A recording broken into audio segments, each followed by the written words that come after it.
Hello, and welcome to the Everyday Business Problems Podcast. I'm your host, Dave Crysler. Each episode, we talk to business owners and leaders to learn about their story, their business, the challenges they've overcome, and the challenges they still face. You'll hear fresh insights, real talk, and get inspiration to grow your business. Hey, everybody. So excited today to welcome Angela Thurman. Angela is a certified project management professional and owner of Thurman Company, which is a management consulting company located in Houston, Texas. Angela, thank you so much for joining us on the Everyday Business Problems Podcast today. Thank you, David. I'm very happy to be here. Yeah, I'm really excited to get into this conversation with you because you have such a diverse background and a background in some areas that I've not done a lot of work in. So I'm excited to get into this with you today, talking about project management, supplier risk. So let's dive into it. If you could just tell the listeners a little bit about your background and then how that kind of, what is project management really from a high level? I'd be happy to. So I am an electrical engineer by training. So I have a bachelor's degree in electrical engineering. I have a master's degree in telecommunications management. As you mentioned, I'm a certified project management professional, which is globally the most recognized project management certification, and that comes from the Project Management Institute, which is a global organization that was founded in 1969. And that organization provides training and a set of standards for project management. In fact, it publishes the project management body of knowledge, and that is a group of guidelines or standards actually for project management as a whole. And this allows a person who wants to be a project manager to have a set of references for what they should be doing to effectively manage their projects. So I've been a member of the PMI since about 2010 and have been a PMP since 2010. However, I've been a project manager much longer than that. In fact, I received my initial project management training when I was an engineer at NASA Lewis, which is now NASA Glenn in Cleveland, Ohio. At that time, I was working for helping to develop the power systems for the space station, and I managed the suppliers that helped to develop those systems. So I was managing the budget, the schedule, the requirements for the power systems, particularly the load converters on the space station. And I was very lucky to be able to be trained by Dr. Harold Kersner, who was an instructor, a professor at a local university. And Dr. Kersner is recognized globally as one of the founders of modern project management theory. So NASA would bring Dr. Kersner in to teach project management to all of the engineers. And so I was instructed by him very early in my career. That is just so cool. Yes. Some of that I did not know, so I really appreciate you sharing that. It's just so cool to hear some of your experience and what you've done. obviously you and I have, built a relationship over the course of time being on some different panels and things together. But yeah, just so fun to understand the wide range of experience that you have with your background.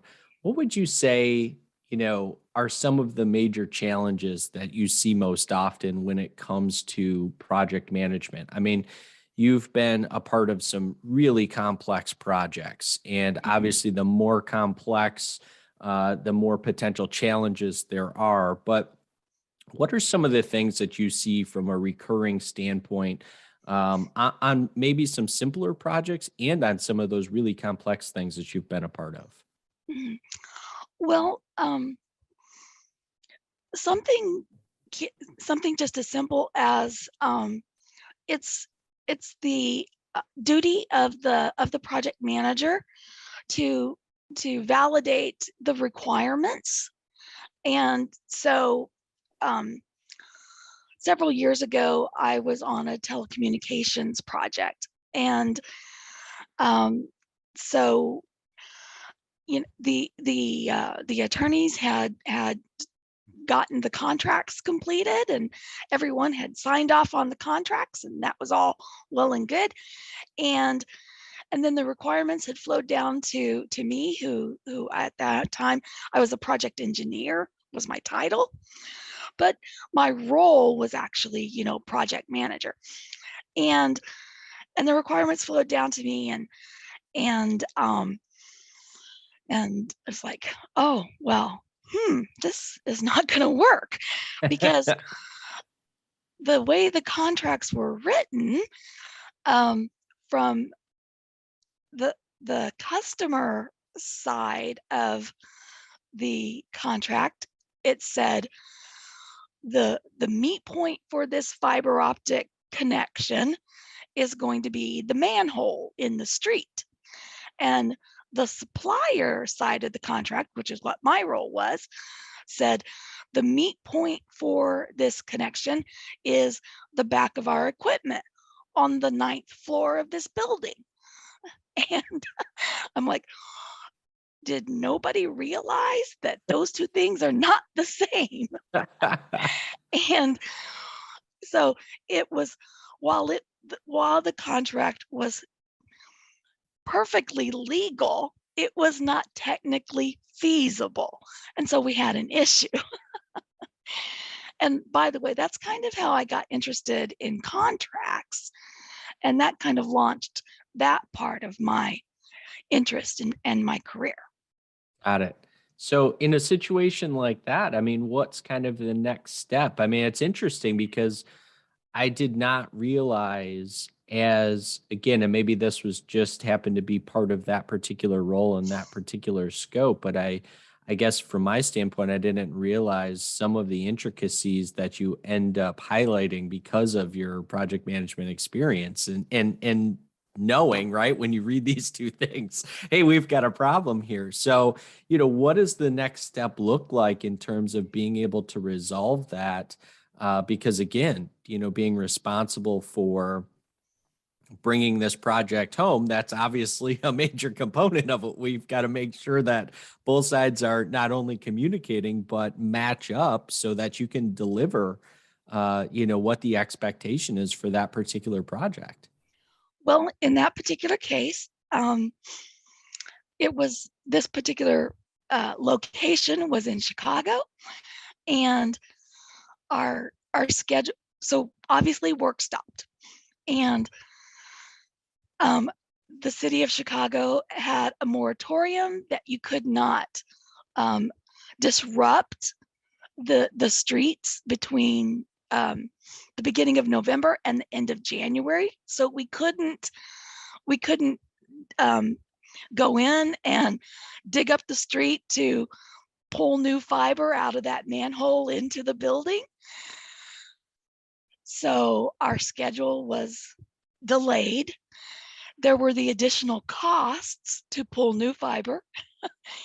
Um, so there went the schedule, there went the budget. And so as a project manager, I'm going, oh no, oh no. And you obviously had to amend the contracts. Yeah. So Yeah, that was an interesting case. So, Yeah. but eventually, of course, you do get all those things resolved, and you have to go back to your stakeholders and first of all create a risk advisory to say, we've got, an issue. This is not just a risk. This is an issue. And then get everyone involved, start the process to get the contracts amended, um, work on the schedule because you got to, in that particular case, we had the moratorium. How are we going to work around that or do the work after the moratorium is lifted? And then re-baseline our schedule, um, go to our sponsor for additional funding, for more contractors to come and more equipment and everything we need to pull new fiber and yeah, all of that. So that was that. It seemed like such a little thing, but Right. it turned out to be a big thing. Yeah, yeah, I can imagine. I mean, that's a great example. And what you said in there in terms of, that risk assessment component of this, I'd like to talk about that a little bit because I would imagine that, first off, I would imagine that you have many, many stories like that. But that story alone, I would imagine, was enough to prompt you and teach you about going through this process from a project management standpoint and the things to be looking out for. And how does risk then kind of enter that picture? So, what are some of the risks, both on, I would say the supplier side, as well as just in general, like some of these misalignments, if you will, between what the expectation is or what the two parties are? How do you go through and assess some of that? What are the things that you're looking for from that kind of risk perspective to make sure that you don't have another situation like that unfold, or if you do, that it's obviously, somewhat mitigated? Mhm. So, so because of that occurrence and a couple of other things, at that time, the vice president of engineering for that company pulled me out of the role that I was in and set me to reviewing every contract that came across his desk from a technical perspective. So I was not, looking for legalese. I was looking at the technical feasibility of every contract that came across his desk. And eventually, I led a group of 9 paralegals for that specific purpose. And that was a great opportunity for me. Um, and that was exactly what we did. So we looked for things like schedule risk. And if our organization is working on these projects and some other opportunity comes in, what is the return on investment of not being able to work on that opportunity? Or if we deploy teams for that new opportunity, what might be the impact of incurring penalties on our current projects if they don't meet the schedule? So a lot of that was the kind of work that I did at that time. Very cool. And Yeah, and how many in general would you say, I know these are large companies that you were working for at the time. that How was, many yeah. projects would you be typically evaluating and handling to be able to kind of have that risk assessment in terms of, like you said, opportunity cost, right? Or some penalty clauses. So we want to push this back. What was that general number? Was it just a handful? Was it hundreds of projects? What was Well, it? well, in the course of less than a year, it went from just me reviewing contracts to me and a team of 9 paralegals. Wow. So it grew. I mean, and at one point in telecommunications, you a very common uh, product or service that is offered is called co-location.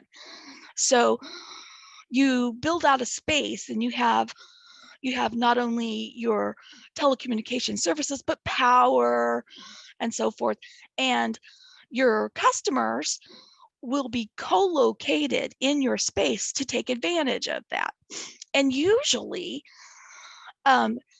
in exchange for that co-located space and the provision of power and maintenance and that sort of thing, there will be a certain amount of traffic that they will put on your network.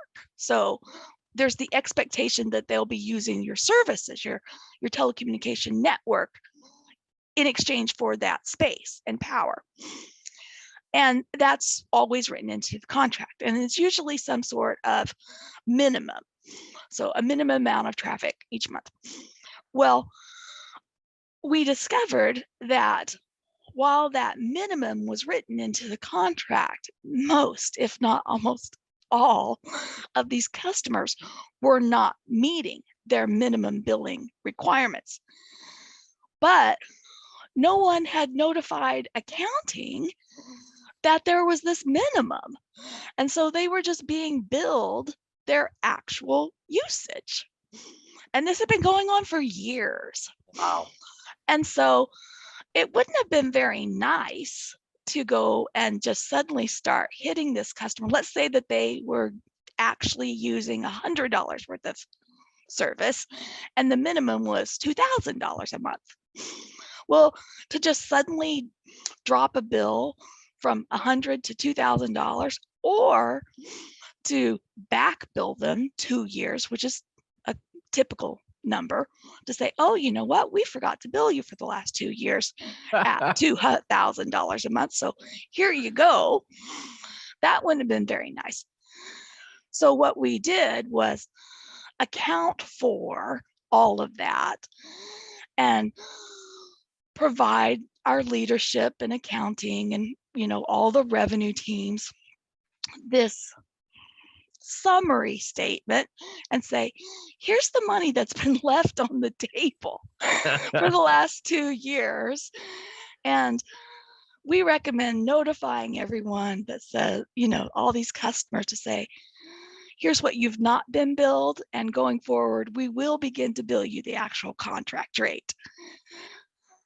So yeah, we were greatly appreciated, I'll just say. Yeah, that kind of reminds me, when I was in my corporate life, I worked for a company that grew through acquisition, and as we would acquire these facilities, we would bring them onto our ERP, and it was a standard costing business that we would implement in these acquisition facilities, and oftentimes, the further you got into the standard costing and started to get some data back in terms of where particular customers landed as far as profitability, you would see the leadership's eyes kind of just jump out of their head, because it's like, wait a second, we've been doing it for how much, and we've been losing how much money? And, they would want that immediate, kind of, hey, we need to go back and ramp this up. It's like, well, wait a second, yesterday you had no idea where this is where you were at. So, we need to start working towards obviously where we need to be. But, that was a story that, you kind of reminded me of with your example, because I think that happens more often than people would like. And it's, somebody with your skill set that can not only do the project management part, but it's all of the additional digging into, if you will, that is really where the value comes in at.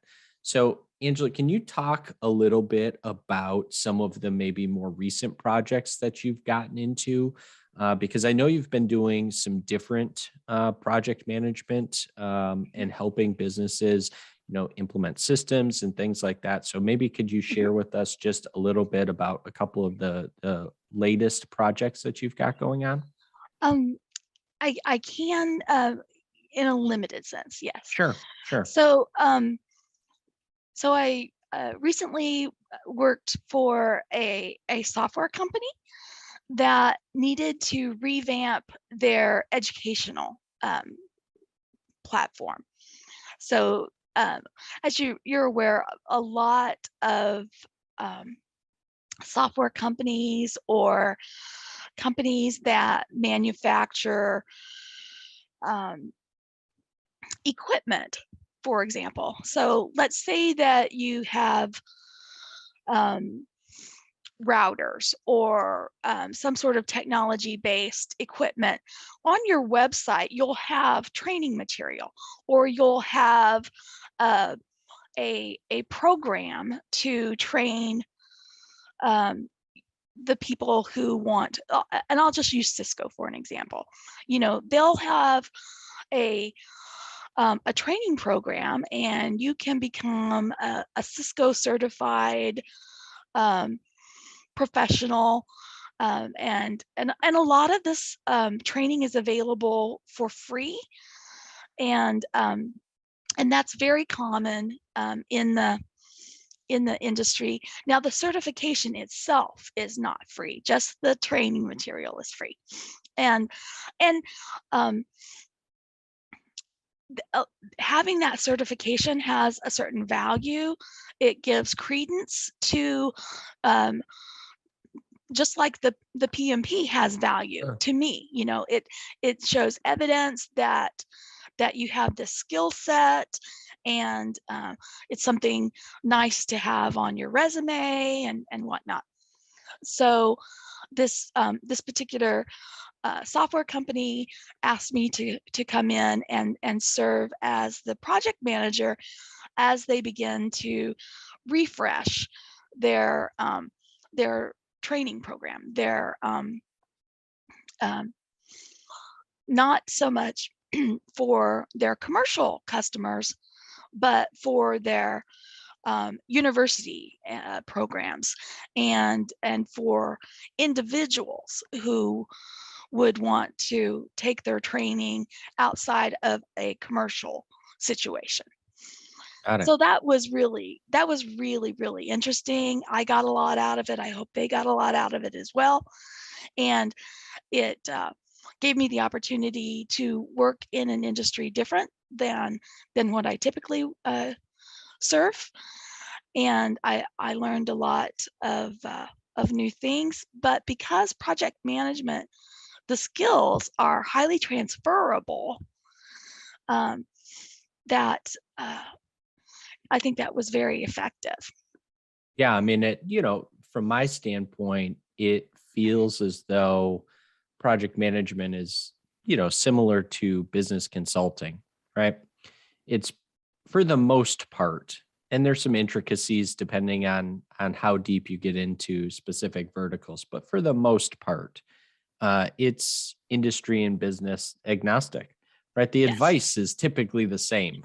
It's just a matter of how deep you're going with it and if the people are ready to receive it. And I would imagine in this most recent example that they got quite a bit out of what you were able to provide, because if you just think about the amount of work to coordinate and kind of land that plane, with the different modules, I would imagine. So you've got, your subject matter, you've got your modules, you've probably got some, practice tests and things like that, or quizzes along the way. And it's a lot of things going on all at once that needs some scheduling around it, needs somebody to own it and make sure that these different projects are, sub projects or tasks are landing in the place that they should be. So I appreciate you sharing that. It kind of is a great entry into my next question, which is, at what point should a business consider bringing in somebody like yourself versus trying to handle it internally or with a, champion somehow, some way? At what point does it make sense to bring somebody in with your skill set? That's a really good question. And so my business, my firm, we are focused on those small to medium-sized companies that likely do not have an in-house expert. And so we want them to realize that you can bring in a project manager, and because we're used to working on projects, which are a time-bound event. We recognize that these are going to have a start and a finish date, and we're not expecting to be around forever. In fact, we don't want to be around forever. That's why we're consultants. And and a lot of companies they'll assign, this project to someone in-house who really, bless their heart, they're trying, but they don't have the skills for this, or they're already working so hard on the tasks that are really their job that this is just not something they have the bandwidth to take on. And it is more efficient to bring on someone who does have the skills and can get in there, get it done, and get out.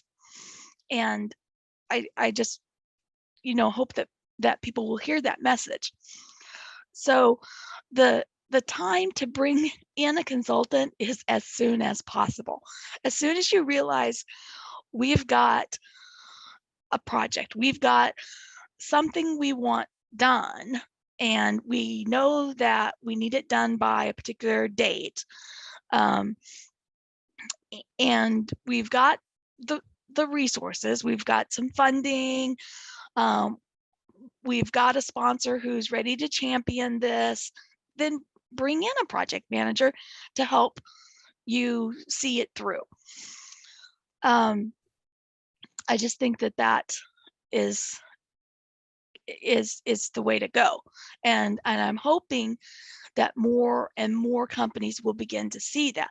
Just like you would bring in a business consultant or any other type of expert, bring in a project management expert.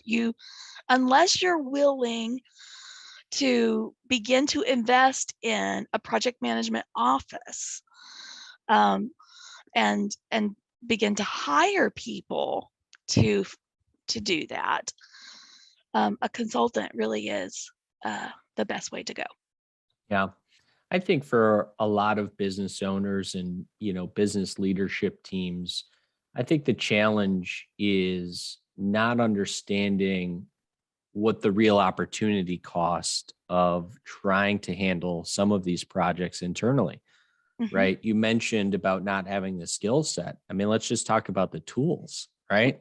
You've got a particular set of, tools and software and the skill set on top of that. So even if a company wants to go ahead and invest in, let's say, the tools, you've still got opportunity costs to be considered, because whoever is going to be now learning this new software and these new tools, that's more time away from what their sole responsibility is. Mm-hmm. And it gets back to a lot of times what I say to business owners is that you can't be great at every single thing, and you can't expect everybody to do everything.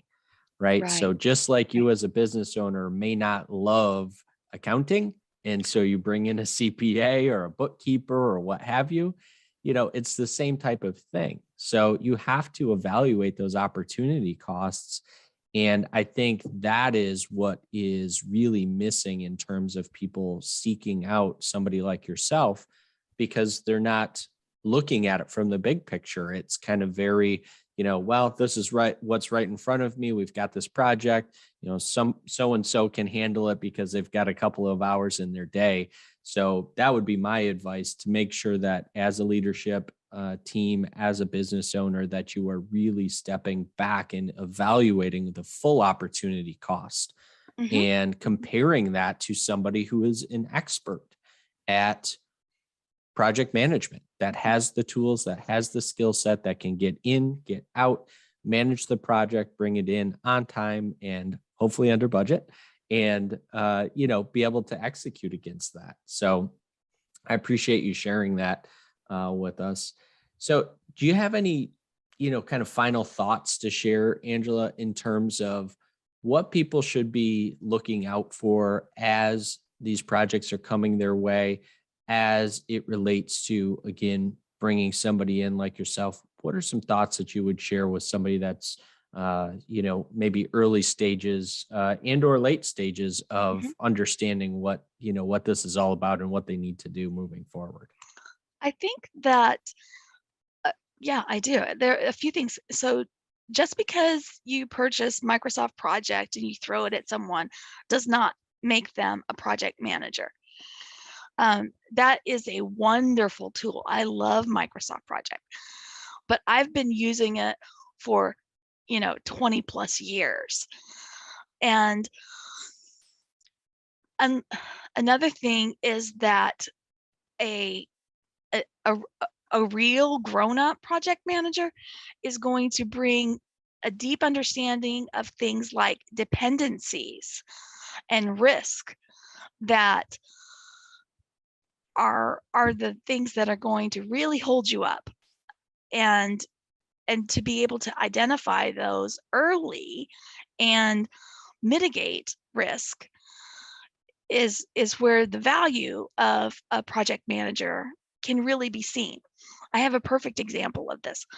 So this spring, I had to have some work done in my home, and every time I talked to the contractor, it was like, "Yeah, we'll have that done next week. We'll have that done next week." And I finally got so fed up, I just called a meeting. I had the owner of the company and the foreman walk through the project with me. And I'm like, okay, so what needs to be done? And how long is that going to take? And we went through every task. And I built a Microsoft project schedule.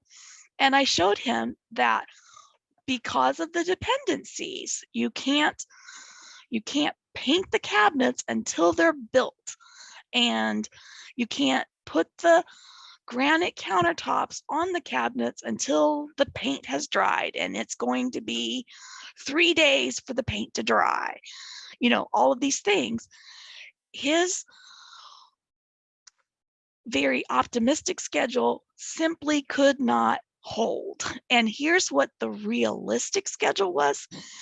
And here was what the could actually take this long schedule was. And when I laid it out for him in black and white, he didn't like it, but he accepted it. And I think that it takes that kind of granularity for um, some people to be able to see the value of the project, and you really do need that mentality, that project management mentality, um, to lead the team to a successful conclusion. Yeah, I really love that example because it's number one, it's so easy for people to understand. And number two, it really does illustrate the value that somebody that has a deep understanding and experience with this, where you can take something, I don't want to say as mundane as construction, right? Because there's nothing really mundane about it, but people take it for granted.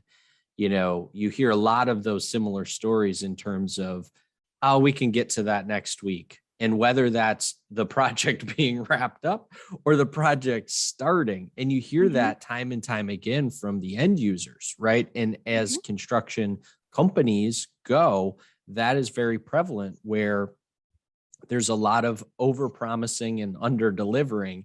And a lot of that is exactly what you said, not understanding the dependencies and the intricacies of all of the steps that are involved.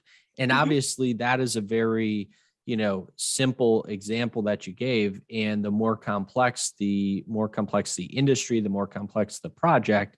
Obviously, that just continues to be exponentially, deeper longer schedules, more suppliers to evaluate, more contracts to evaluate. So I really appreciate you sharing that. And I think it does do a nice job of laying out for people, not only why it's important to take a look at these things, but even for something as simple as what somebody may say would be very straightforward scheduling, you could still utilize somebody with your skill set and the tools, because again, just purchasing the tools doesn't necessarily give you all of the additional experience that, many, many years of experience that you learn these different ins and outs and dependencies and risk assessment. So Angela, I really appreciate you coming on the podcast today and sharing all of this information as it relates to project management and supplier risk.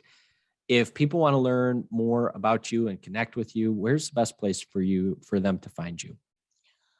My website is thurmanco.com, or they can always connect with me on LinkedIn. Awesome. And I will make sure to add those links into the show notes for everybody. Angela, thanks again for coming on the Everyday Business Problems podcast. It's been a pleasure, and I really appreciate you taking the time. Oh, thank you, David. Thank you so much for listening today. If we brought you any value, please rate, subscribe, and share our podcast. Also, be sure to connect with us on social media by searching @The Crysler Club. Until next week, I'm your host, Dave Crysler.